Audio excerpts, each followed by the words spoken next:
हाँ जी, सत श्री अकाल दोस्तों, तुहाडा स्वागत है जी साडे YouTube channel Punjab study hub ते। दोस्तों, जेकर तुसीं चैनल नूं पहली बार विजिट कर रहे हो, चैनल नूं सबसक्राइब कर लो ते नाल दित्ता बैल आइकन दबा लो।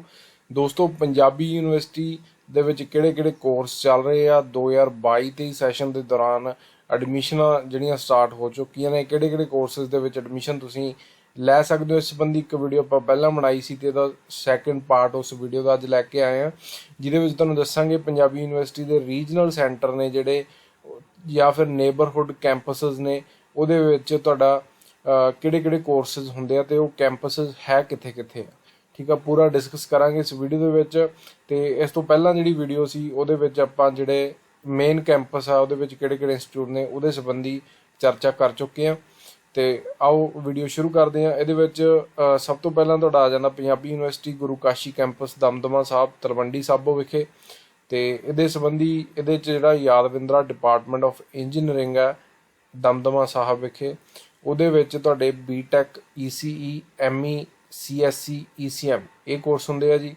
MTech regular and part time ਦੋਨੋਂ ਤਰ੍ਹਾਂ ਦੇ ਹੁੰਦੇ ਆ, ਜਿਹਦੇ ਵਿੱਚ ECE ME ਤੇ CSE ਕੋਰਸ ਹੁੰਦੇ ਆ। MCA ਹੁੰਦੀ ਹੈ, MSc IT PGDCA BCA BSc ਦੇ ਵਿੱਚ honours AI and data science ਦੇ ਵਿੱਚ।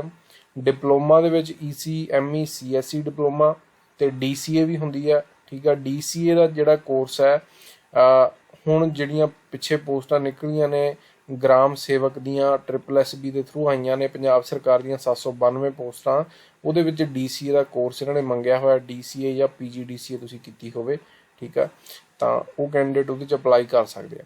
ਤੇ ਇਹ ਮੈਂ ਤਾਂ ਦੱਸ ਰਿਹਾ ਕਿਉਂਕਿ ਨਾਲ ਨਾਲ ਤੁਹਾਨੂੰ ਪਤਾ ਵੀ ਲੱਗਦਾ ਰਹੇ ਕਿ ਕਿਹੜਾ ਕੋਰਸ ਕਿੱਥੇ ਕੰਮ ਆਉਂਦਾ।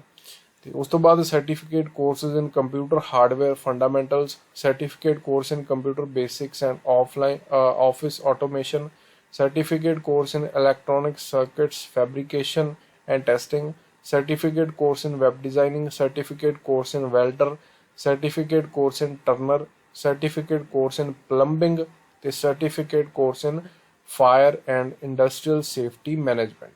ਤੇ ਸਰਟੀਫਿਕੇਸ਼ਨ ਦੇ ਲਈ ਵੀ ਕੋਰਸਿਸ ਅਲੱਗ-ਅਲੱਗ ਜਿਹੜੇ ਵਿੱਚ ਹੈਗੇ ਆ ਉਹ ਵੀ ਤੁਸੀਂ ਜੁਆਇਨ ਕਰ ਸਕਦੇ ਹੋ। ਇਸ ਤੋਂ ਇਲਾਵਾ ਯਾਦਵਿੰਦਰਾ ਡਿਪਾਰਟਮੈਂਟ ਆਫ ਸਾਇੰਸ ਦੇ ਵਿੱਚ ਕਿਹੜੇ-ਕਿਹੜੇ ਕੋਰਸ ਹੈ ਇਹ ਮੈਂ ਗੱਲ ਕਰਾਂ ਦੁਬਾਰਾ ਤੁਹਾਨੂੰ ਰਿਮਾਈਂਡ ਕਰਵਾ ਦੇਵਾਂ। ਦਮਦਮਾ ਸਾਹਿਬ ਤਲਵੰਡੀ ਸਾਬੋ ਵਾਲਾ ਜਿਹੜਾ ਕੈਂਪਸ ਹੈ ਉਹਦੀ ਗੱਲ ਕਰ ਰਹੇ ਹਾਂ ਆਪਾਂ। ਤੇ ਯਾਦਵਿੰਦਰਾ ਡਿਪਾਰਟਮੈਂਟ ਆਫ ਸਾਇੰਸ ਦੇ ਵਿੱਚ MSc mathematics BSc non medical BSc medical BSc computer science 10+1 direct admission. ਠੀਕ ਆ, 10+2 direct admission, first module of golden heart scheme 10+1 ਤੇ 10+2। ਤਾਂ ਇਹ ਜਿਹੜੇ ਕੋਰਸਿਸ ਆ। ਉਸ ਤੋਂ ਬਾਅਦ ਡਿਪਾਰਟਮੈਂਟ ਆਫ ਬਿਜ਼ਨਸ ਸਟੱਡੀਜ਼ ਦੇ ਵਿੱਚ BBA BCom MCom MBA। Guru Kashi department of social sciences ਦੇ ਵਿੱਚ MA history MA pol science ਤੇ BA। Guru Kashi department of languages ਦੇ ਵਿੱਚ MA Punjabi MA English certificate course in translation. ਉਸ ਤੋਂ ਬਾਅਦ ਤੁਹਾਡਾ ਆ ਜਾਂਦਾ ਜੀ Punjabi university regional centre for information technology and management Mohali ਦਾ। ਤਾਂ ਇਹਦੇ ਜਿਹੜੇ ਸਾਰੇ ਕੋਰਸ ਹੈ ਇਸ ਸੈਸ਼ਨ ਦੇ ਲਈ ਹੋਲਡ ਕੀਤੇ ਗਏ ਆ। ਠੀਕ ਹੈ, ਤੇ ਇੱਥੇ ਕੋਈ ਵੀ ਹਾਲੇ ਇਸ ਸੈਸ਼ਨ ਦੇ ਵਿੱਚ ਕੋਰਸ ਨਹੀਂ ਹੋਣਾ। ਉਸ ਤੋਂ ਬਾਅਦ Punjabi university regional centre Bathinda ਵਾਲਾ, ਇਹਦੇ ਵਿੱਚ ਤੁਹਾਡਾ MA Punjabi English economics LLM MEd LLB ਤੇ BEd ਇਹ ਕੋਰਸਿਸ ਤੁਹਾਡੇ ਬਠਿੰਡਾ ਵਿਖੇ ਹੁੰਦੇ ਆ। ਉਸ ਤੋਂ ਬਾਅਦ ਨੇਬਰਹੁੱਡ ਕੈਂਪਸ ਹੈ ਜਿਹੜਾ ਰਾਮਪੁਰਾ ਫੂਲ ਵਾਲਾ, ਇਹਦੇ ਵੀ ਜਿਹੜੇ ਕੋਰਸ ਹੈ ਇਸ ਸੈਸ਼ਨ ਦੇ ਲਈ ਹੋਲਡ ਕਰ ਲਏ ਗਏ ਆ। ਠੀਕ ਆ, ਇਹ ਮੇਰਾ ਖਿਆਲ ਘੱਟ ਐਡਮਿਸ਼ਨਾਂ ਜਿੱਥੇ ਹੁੰਦੀਆਂ ਉਹਦੇ ਕਰਕੇ ਹੋਲਡ ਕੀਤੇ ਗਏ ਆ। ਤੇ ਉਸ ਤੋਂ ਬਾਅਦ Nawab Sher Mohammad Khan institute of advance studies in Urdu Persian and Arabic Malerkotla. ਤਾਂ ਮਲੇਰਕੋਟਲਾ ਦੇ ਵਿੱਚ ਜਿਹੜੇ ਕੋਰਸਿਸ ਹੈ ਜੀ MA Persian MSc IT lateral entry, certificate course in Urdu Arabic Persian, 3 languages ਦੇ ਸਰਟੀਫਿਕੇਸ਼ਨ ਤੁਸੀਂ ਕਰ ਸਕਦੇ ਹੋ ਇੱਥੋਂ। ਉਸ ਤੋਂ ਬਾਅਦ PGDCA certificate course in computer application, diploma in computer hardware and networking. Then ਉਸ ਤੋਂ ਬਾਅਦ ਆ ਜਾਂਦਾ ਤੁਹਾਡਾ ਪੰਜਾਬੀ ਯੂਨੀਵਰਸਿਟੀ ਅਕਾਲੀ ਫੂਲਾ ਸਿੰਘ ਨੇਬਰਹੁੱਡ ਕੈਂਪਸ ਦੇਲਾ ਸੀਹਾਂ ਸੰਗਰੂਰ। ਤਾਂ ਇਹ ਤੁਹਾਡਾ ਮੂਨਕ ਸ਼ਹਿਰ ਦੇ ਲਾਗੇ ਜਿਹੜਾ ਇਹ ਪੈ ਜਾਂਦਾ ਦੇਲਾ ਸੀਹਾਂ। ਉੱਥੇ ਕਿਹੜੇ-ਕਿਹੜੇ ਕੋਰਸ ਆ ਜੀ? ਉੱਥੇ ਆ BA BCA PGDCA, diploma course in computer hardware and networking, certificate course in computer application.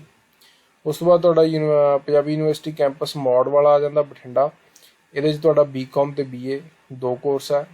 ਉਸ ਤੋਂ ਬਾਅਦ Punjabi university neighbourhood campus Dera Baba जोगी पीर विलेज रला मानसा जिले ਦੇ ਵਿੱਚ। ਇੱਥੇ ਤੁਹਾਡਾ MCA ਲੇਟਰਲ ਐਂਟਰੀ BCA ਤੇ PGDCA 3 ਕੋਰਸ ਹੁੰਦੇ ਆ। ਉਸ ਤੋਂ ਬਾਅਦ ਪੰਜਾਬੀ ਯੂਨੀਵਰਸਿਟੀ ਨੇਬਰਹੁੱਡ ਕੈਂਪਸ ਤੁਹਾਡਾ ਜੈਤੋ ਵਾਲਾ ਆ ਜਾਂਦਾ। ਜੈਤੋ ਦੇ ਵਿੱਚ BCA MSc IT lateral entry, post graduate diploma in modern office and secretarial practice PGDM OSP, certificate course in Punjabi computer typing and shorthand, certificate course in English computer typing and shorthand। ਤਾਂ ਇਹ courses ਹੁੰਦੇ ਆ ਤੁਹਾਡੇ ਜੈਤੋ ਵਿਖੇ। ਉਸ ਤੋਂ ਬਾਅਦ Punjabi university ਬਾਬਾ ਧਿਆਨ ਦਾਸ ਨੇਬਰਹੁੱਡ ਕੈਂਪਸ ਝੁਨੀਰ ਵਿਖੇ ਮਾਨਸਾ ਜ਼ਿਲ੍ਹੇ 'ਚ ਪੈ ਜਾਂਦਾ। ਇੱਥੇ BA BCom PGDCA post graduate diploma ਇਨ ਐਗਰੀਕਲਚਰਲ ਮਾਰਕੀਟਿੰਗ MCom ਇਹ ਕੋਰਸ ਹੁੰਦੇ ਆ ਜੀ। ਤੇ ਜਿਹੜੀ ਇਹਨਾਂ ਨੇ ਲਾਸਟ ਡੇਟ ਦੱਸੀ ਆ of applications without late fee 18 ਜੁਲਾਈ ਤੱਕ ਵਿਦਆਊਟ ਲੇਟ ਫੀਸ ਤੁਸੀਂ 18 ਜੁਲਾਈ ਤੱਕ ਹੈ ਜੀ ਤੁਹਾਡੇ ਫॉर ਆਲ ਕੋਰਸਿਸ ਆਫਟਰ 10+2। 12ਵੀਂ ਤੋਂ ਬਾਅਦ ਜਿਹੜੇ ਕੋਰਸ ਹੁੰਦੇ ਆ ਉਹਨਾਂ ਦੇ ਵਿੱਚ ਤੁਸੀਂ ਦਾਖਲਾ ਲੈ ਸਕਦੇ ਹੋ। ਤੇ multi disciplinary 5 year integrated post graduate program, ਠੀਕ ਹੈ। 5 ਸਾਲ ਦਾ ਕੋਰਸ ਹੁੰਦਾ ਜਿਹਦੇ ਵਿੱਚ ਗ੍ਰੈਜੂਏਸ਼ਨ ਪਲੱਸ ਪੋਸਟ ਗ੍ਰੈਜੂਏਸ਼ਨ ਤੁਹਾਡੀਆਂ ਦੋਨੋਂ ਹੋ ਜਾਂਦੀਆਂ ਹੁੰਦੀਆਂ, ਤਾਂ ਉਹਨੂੰ ਇੰਟੀਗ੍ਰੇਟਡ ਕੋਰਸ ਕਹਿੰਦੇ ਹੁੰਦੇ ਆ। ਇਹ ਵੀ +2 ਤੋਂ ਬਾਅਦ ਹੋ ਜਾਂਦਾ।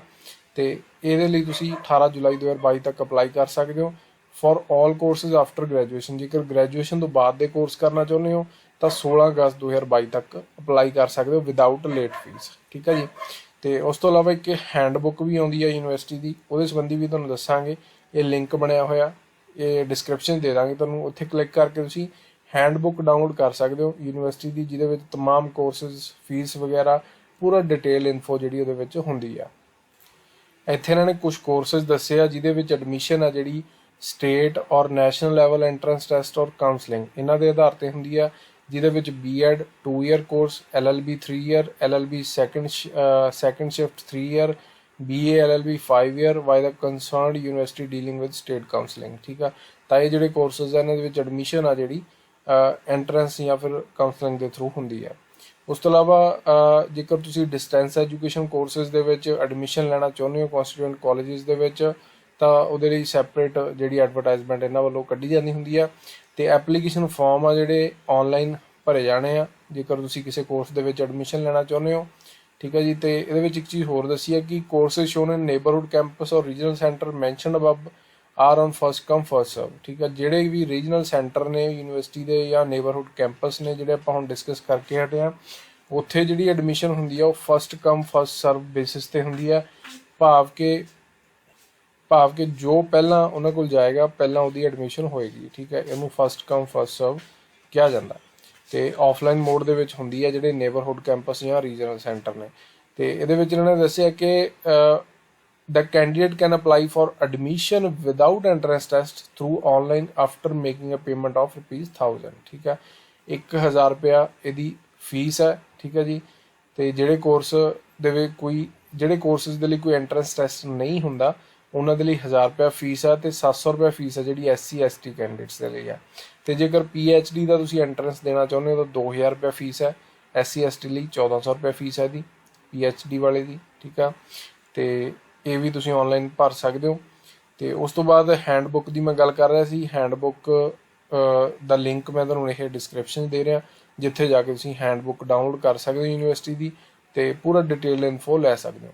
ਤੇ ਆਉਣ ਵਾਲੀਆਂ ਵੀਡੀਓ ਦੇ ਵਿੱਚ ਹੋਰ ਵੀ ਜਾਣਕਾਰੀ ਦੇਵਾਂਗੇ ਕਿ ਕਿੱਦਾਂ ਤੁਸੀਂ ਅਪਲਾਈ ਕਰਨਾ, ਕੀ ਸਿਸਟਮ ਹੈ। ਤੇ ਚੈਨਲ ਨੂੰ ਜ਼ਰੂਰ ਸਬਸਕ੍ਰਾਈਬ ਕਰ ਲਓ, ਪਹਿਲੀ ਵਾਰ ਵਿਜ਼ਿਟ ਕਰ ਰਹੇ ਹੋ ਤਾਂ। ਧੰਨਵਾਦ ਦੋਸਤੋ, ਸਤਿ ਸ਼੍ਰੀ ਅਕਾਲ।